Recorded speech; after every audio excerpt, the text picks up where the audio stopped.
it's Carlos, the Ultimate Fitness Training once again, and thank you so much for watching the video. And today we're doing a video about several questions I've had from you guys, a lot of emails, but obviously we've been doing a lot of videos about workout of the day, training, nutrition, supplementation. So today we're talking a little bit more about psychology and how that impacts our lives and our emotions. So I've had a lovely email. This particular person is asking me to do a video on how to stop comparing yourself to others. Okay, so let me touch about this one, and then he asked me another question, which is I'll go into detail in a minute, but I will tell you. So how do I stop comparing myself to others?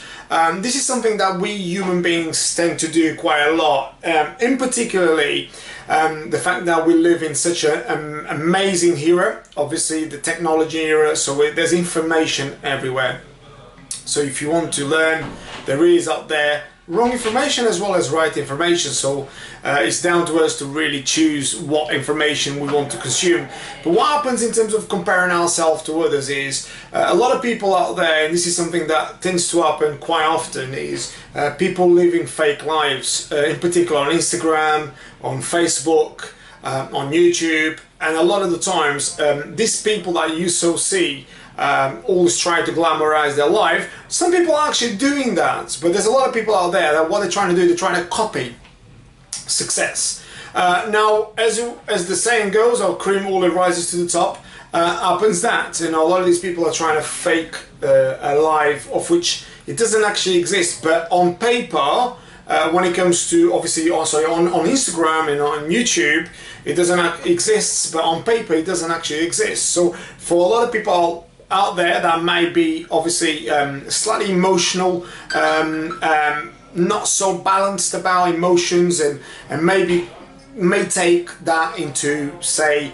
into an emotion where they start feeling down about themselves, and then they start probably envy the people that probably have a certain level of lifestyle or emotion, or they probably show the fact they've got a better car than you, or a better house, or more money, and this is all stuff which is basically valuables. You see, that doesn't obviously it goes for sure. I was actually talking to a very good psychologist the other day, and he shows that people that are very wealthy tend to have more depression. So it actually tells you that obviously not, if that was the case, the more money you had, the less chances of you becoming depressed. That would be great, but it shows, actually science shows, the more wealthy you are, the greater chance of depression. The reason I think a lot of the times is because the more you have, the more you want to have, and numbers never end. If you've got 10, you want 11. If you've got 11, you want 12. If you've got 12, you want 13. If you want 13, you've got 14. You want 14, sorry. So it's always a matter of chasing. Now, what we need to, like, from a coach point of view, myself, what I advise you guys to do to stop comparing yourselves is to become a little bit more grateful about the things you so want to enjoy. Okay? Have you noticed that? And this is something probably happened to you guys when you're young. We always seem to see that this is like almost like a human nature. We tend to think that the grass is always green on the other side, and we always say, "Oh, look at that person, he's doing so well." You don't know if he's doing so well. It may seem that he walks the walk and talks the talk, but it doesn't mean he's going through bad times. You know, a lot of people are very attracted to glory. You know, like if someone's celebrating something and all of a sudden they're doing really well. I mean, someone's celebrating something, that doesn't mean that something's doing really well. They're celebrating maybe an achievement, but maybe they've got terrible finances. They may, for instance, they may have terrible emotional finances in terms of like terrible relationships at home, terrible relationships with their friends. Just because they're amongst people laughing and celebrating with champagne and everything else, that doesn't mean actually that's the reality. And if it is the reality, that's not your reality. I think one of the biggest things to help people become a little happier about yourself is to become grateful. I tell you one thing I do, and this is something that I'm not telling you that you got to do this. I'm telling you, I'm just giving you my part of my journey. One of the things I've done, I've begun to do a journal. And the journal I did in the morning and in the evenings is a journal that I write down 10 things I'm grateful for every single day. Okay, those things, for you guys, you may laugh, you may go, oh, you know, how silly is that? But I thank the God in the universe for being able to wake up every single morning. I mean, for some of you guys, how silly is that? You know, everyone wakes up, but no, not everyone wakes up. Some people tonight will die. and some people will born. There'll be babies born, there'll be people dying. So it's not really a guarantee, but we take it for granted. So imagine the fact that we are breathing, the fact that we're thinking, the fact that we've got food on our tables, the fact that we've got family that love us, the fact that we've got a job, the fact that we've got beautiful people around us. That in itself, you are rich beyond imagination, but we tend to think that only monetary things help us, like if I've got that big car, or if I've got that big bracelet, or if I've got that big watch. It doesn't matter, because once you've got that watch, you want another watch. That's just the way it is. You speak to anyone that is rich and they'll buy a very expensive handbag. I'll tell you, they want another handbag after they've bought that handbag. That emotional state only produces neurons of which are going to activate them to feel a particular emotion. That particular emotion is going to trigger them to have a particular pattern for a while, okay? And that pattern then obviously is going to trigger a lot of different reality, and that's, you know, it's a personal reality what creates your personality, that makes us think this is what we are. But don't forget, we are a complete organized bunch of ideas and experiences that we have lived since we are born. Okay, so that those experiences that we live, of which then becomes automatized in our unconscious mind, which is our subconscious mind, and then all of a sudden we begin to sort of act this persona. Okay, and sometimes if bad things happen to you, obviously you react in a bad way. If good things happen to you, obviously you react in a good way. If both good and bad reacting, you've got good reaction and bad reactions. But a lot of the times that the way we behave is all down to bad, if you like, software. What I mean by that, to simplify it really, is bad habits. Okay, now if we constantly comparing ourselves to others, it's because we're not living our own purpose, our own life purpose. You know, you've got to have a life purpose. I give you all the time. I mean, it's something that you really tend to happen on Instagram now, and also on YouTube, and also on Facebook. People hating. There's a lot of hating. People hating each other, like, how dare her posting this, how dare him posting this. And you know what, and some of you guys, maybe the guys that follow me, maybe will say, I post what I bloody like. You know, I don't really care. I don't actually, excuse my language to say this, I don't give two fucks about what people think, because I'm living my own life experience. If you really want to laugh at me, please do. Okay, please do, because if you've got the time to read my posts and maybe post something nasty, or maybe to send it to your friends and look at him, what is he doing, right? You're clearly not living your life purpose. Because I tell you what, I try to live my life purpose. I clearly haven't got time to literally be reading your posts and posting is something, and I see it all the time. Like I've got a friend of mine, he's got a lot of followers, and he gets loads of people posting loads of hating things, and I was telling him, listen mate, you've got nearly 1 million followers. Don't worry about these losers that are posting things. If someone's reading your post and they've got all that time to put an half an hour typing message, honestly, they haven't got a life. Honestly, they really haven't. That's the reason why they're typing that message. And this is what I'm saying. So a lot of times we're comparing ourselves to others, and maybe we're not achieving as much. Let them. If someone's achieving something, it's because they're putting a lot of work into it. They're achieving it, fantastic. But you also really should become a content creator, and it could be anything. A lot of the times we actually feel the fact that we're not doing that well because we are consuming a lot of things. We consume food, we consume information, but we're not producing anything for ourselves. And I was talking to a person the other day about she used to do writing at home, and I says, why don't you produce books? Why don't you do that? And then this is the thing, is if you are a good painter, why don't you just do some great paintings? Sell the paintings. Become a content creator. If you write, don't you write some books, If maybe if you run, start a running club. Just do something.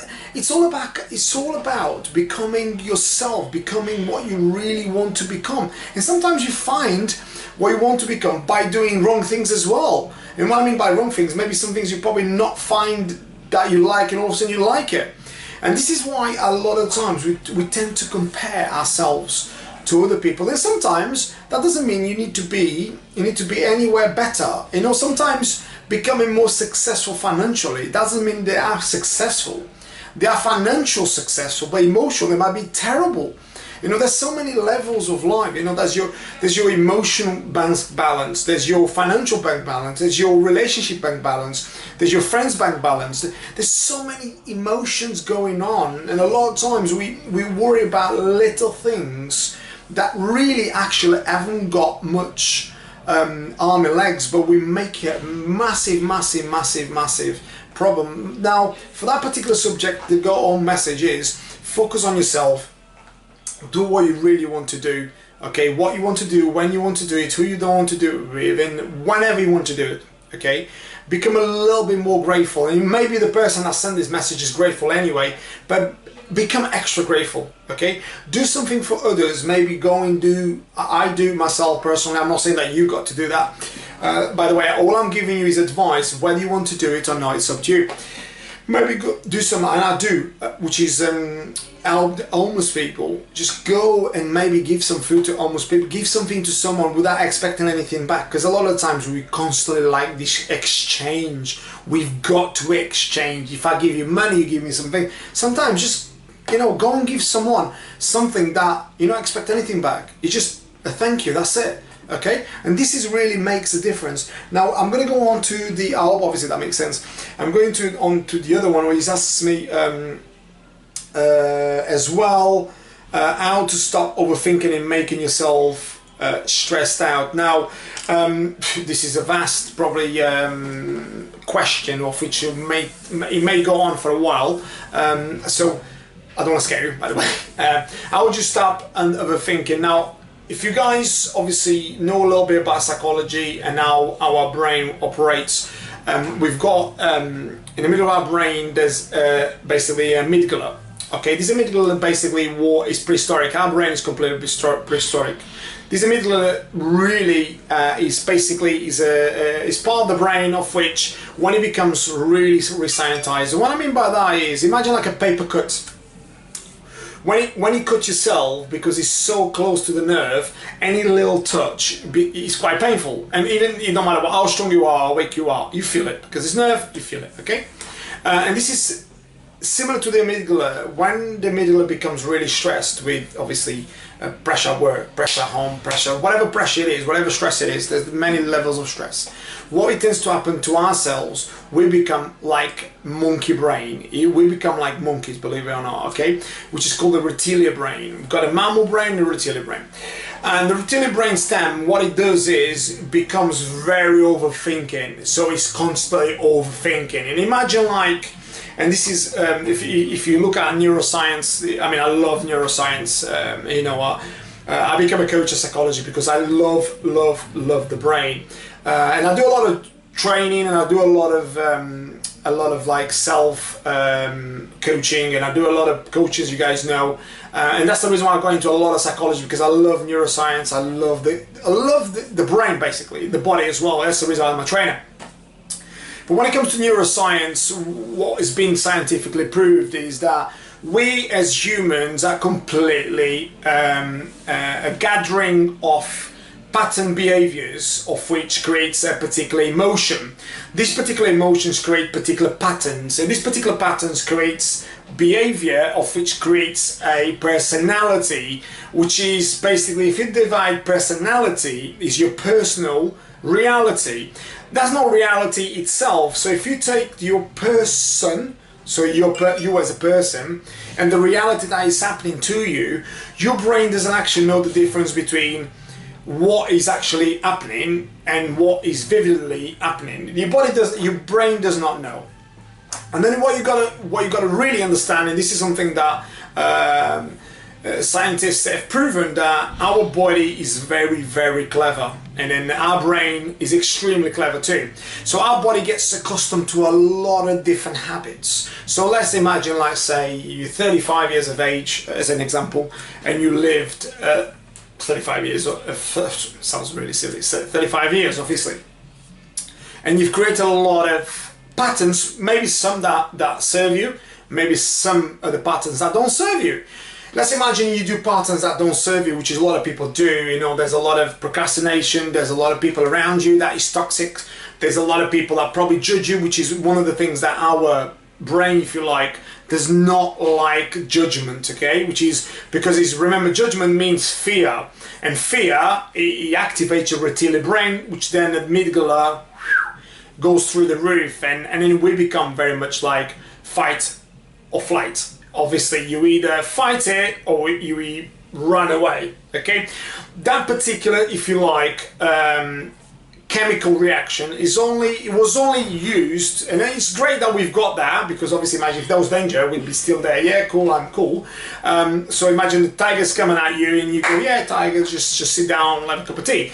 Obviously it's good to have that. However, in this day and age, unless you are in the fighting business, that kind of, you know, chemical reaction is not really used. So imagine a lot of times we are in the office and people annoy you, people got wrong behaviors towards you, or you are in a work environment, not just the office, and all of a sudden people annoy you, and there's a lot of emotions playing through your brain.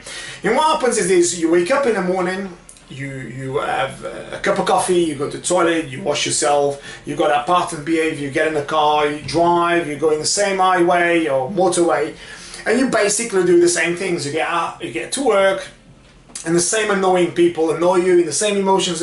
Now imagine you do that for 365 days a year, and what happens is this: all of a sudden, okay, obviously you've got your holiday as well, but however, let's say 1 year you work in a particular pattern way, okay, and what happens is this: all these negative emotions start building. And don't forget, one of the things, and this is one thing that's scientifically proven, what I'm telling you here, I'm not just telling you because I think, I'm telling you because I've studied it, and I tell you because there's been scientific proof of the things I'm telling you. Is cells in your brain love to work together, whether they're right or wrong. Pattern behaviors love to work together, stem cells. So when these stem cells work together and they build a particular neural pathway of which connects and creates neuroplasticity, which some of you guys probably heard me talking about this. When the neuroplasticity is created, you created a new neural pathway, which means, to really translate that in a very simple term, you create a new habit. This habit will create a pattern behavior. So behavior means you will behave in this particular way. Right or wrong, you behave in this particular way. This then will set a particular emotion, which then sets the personality, which is your personal reality. That does not mean that is reality in the outdoors, but is reality for your brain. So going back to your question about how would you stop getting stressed out, how would you stop not overthinking, how would you stop is interrupt patterns.